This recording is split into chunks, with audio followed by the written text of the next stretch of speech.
Bonjour, bienvenue à la Forge Miniature. Aujourd'hui nous allons parler de Hachette Collection pour la collection Combat Patrol dans l'univers Warhammer 40 000. C'est parti.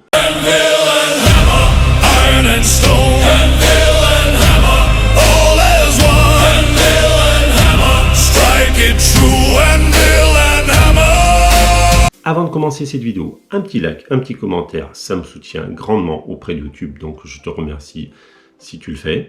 Également, n'oublie pas de t'abonner afin de ne louper aucune autre de mes vidéos. Le week-end dernier, il y avait Octogone, j'y suis allé.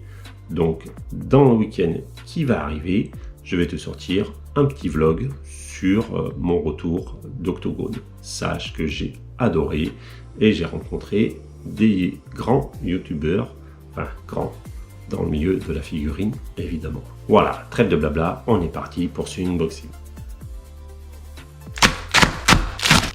Combat Patrol numéro 40.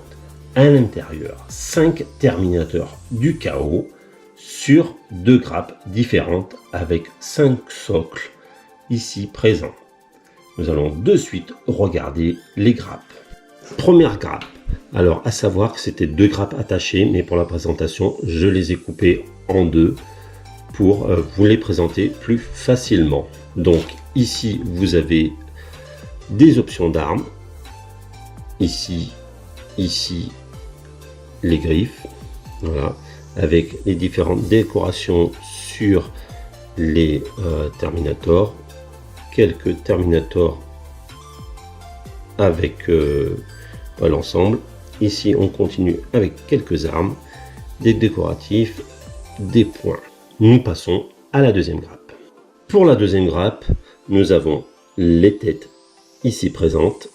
Donc, comme vous pouvez le voir, il y a plusieurs options de tête. Toujours quelques armes avec des bolters. Un dernier Terminator ici, plus les pieds qui manquaient sur l'autre grappe. Ici, vous avez les épaulières et c'est tout pour la deuxième grappe. Évidemment, vous avez 5 socles de 40 mm. Voilà, nous allons passer au feuilletage du magazine. Nous sommes donc partis pour la découverte de ce magazine. Donc, sans grande surprise, ici, nous avons l'assemblage pour nos 5 Terminators du chaos.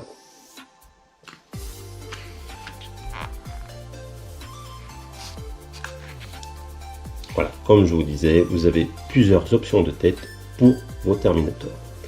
Également, les décorations à mettre ici sur les épaulières.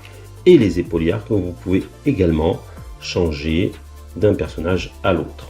De plus, comme vous pouvez le voir, il y a une partie jaune ici, donc vous pouvez mettre soit un point, soit des griffes. Et également, pour l'autre main, les différents bolters. Il en va de même du Terminator suivant, et ainsi de suite.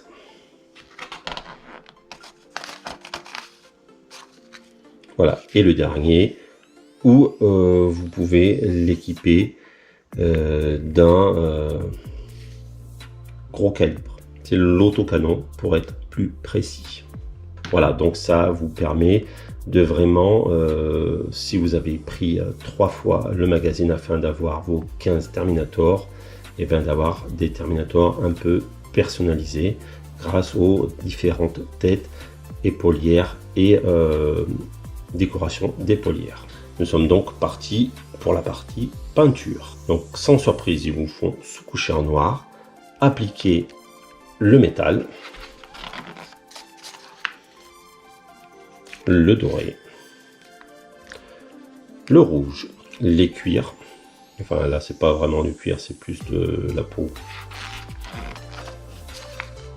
Du blanc pour les crânes et casque, par exemple pour les cornes.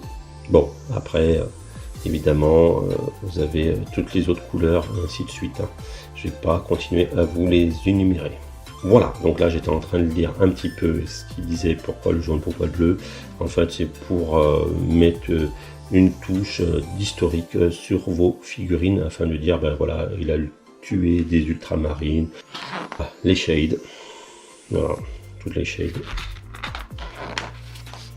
Et vous devez en mettre ici une fois suivi le tuto peinture. Donc vos terminators du chaos, une fois peints comme ils vous ont conseillé, vous devez en être à ce stade. Donc quasiment fini, voire fini pour moi. Ils sont jouables comme ça. Ici, vous avez les terminators du chaos présentés avec le choix du nom de la faction, si vous les avez montés, peints et joués. La fiche technique. Ici, il vous donne un petit conseil où il vous conseille de les remplacer par les avocs ou par les terminators, soit l'un soit l'autre, suivant les conseils de jeu. En parlant de jeu, ici nous avons la partie jeu. Donc ici c'est une mission. Voilà. Et ici, comme d'habitude, quelle faction a joué contre quelle faction. Après, nous avons le scénario. Donc ici, nous avons les Space Marines du chaos contre les Eldari, où il vous fait jouer vos deux combats de patrol, vu qu'elles sont complètes, l'une contre l'autre, tout simplement. Et là, suivant qui a gagné le chaos, égalité ou les Eldari.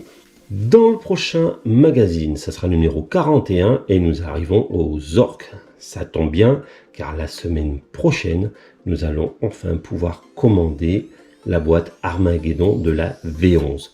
Donc ça tombe pile poil au bon moment. Donc dans le prochain magazine, ce sera le boss de guerre en méga armure. Puis dans le numéro suivant, vous aurez 2 pots de peinture. 2 pots de peinture d'ailleurs que je n'ai pas. Donc à voir ce que c'est comme exactement comme couleur. Bon, c'est du bleu et une espèce de turquoise bleu, mais bon, à voir si c'est du shade ou pas. Je connais pas du tout ces deux couleurs. Et bien écoutez, c'est tout pour ce magazine. Nous allons passer à la conclusion. Dire sur cette boîte, et ben que c'est énorme. C'est une des plus grosses réductions que tu auras sur des figurines dans la collection. Tu as 40 € d'économie par rapport au prix Games et 30 € d'économiser par rapport à un site comme My Hobby Place. Donc rien que pour ça, ça vaut le coup. Pour ce qui est du magazine en lui-même, là, rien d'exceptionnel, hein. Vous avez la peinture, l'assemblage, la nomination de vos Terminators. Si vous les avez joués, une petite mission, un petit objectif, et puis c'est fini. Donc, passez votre chemin, il n'y a rien à voir, il n'y a même pas de l'or. Voilà, je ne vais pas m'étendre plus que ça sur ce magazine. Sache encore une fois que je compte sortir une vidéo type vlog sur ma sortie à l'Octogone du week-end dernier. Et en plus de ça, je te ferai un peu découvrir ma vie, mon studio, ma pile de la honte, etc. Une vidéo vlog à ne pas manquer si ça t'intéresse de voir l'envers du décor. Je te remercie d'avoir regardé cette vidéo jusqu'à la fin et je te dis à très bientôt.